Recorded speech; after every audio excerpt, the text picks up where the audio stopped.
All about Asheville on Chuck's Big Adventure. From the vibrant downtown to the Biltmore, there's no shortage of things to see and do. The city is just minutes off the Blue Ridge Parkway. And Chuck, the weather can create some spectacular scenes there. You know, this is where the weather guy in me really gets to come out. We wanted to do this ever since we knew that we were going to Asheville, but we got up early.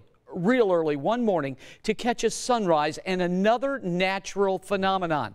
You are looking at the thermal inversions of North Carolina. This is a weather phenomenon that you see very rarely anywhere around the world, but in the Blue Ridge Mountains, you see it probably every 4 or 5 days.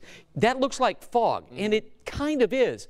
But at this time of year, it is warmer on top of the mountains than it is in the valleys. And so as that warm, moist air tries to rise, it just sits there. There's not much wind, and it almost looks like an ocean of fog.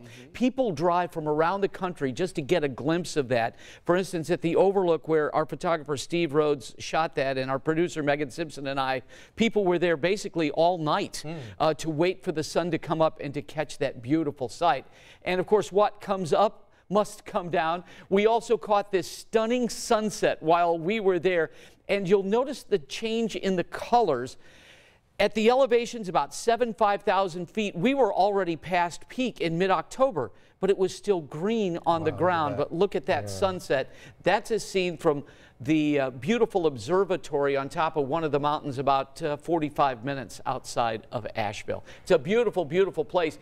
And in case you missed that because you were brushing your teeth or yelling at your kids to get up, we're cool. I've got more photos in my blog on Wthr.com, and coming up, Julia and Carlos, ahead in our next half hour, we are heading back into town to see what makes Asheville such a special destination for so many. Awesome. You can't miss it. You said every 4 to 5 days that happens, but yes. is that like just during a certain season? That is a good question.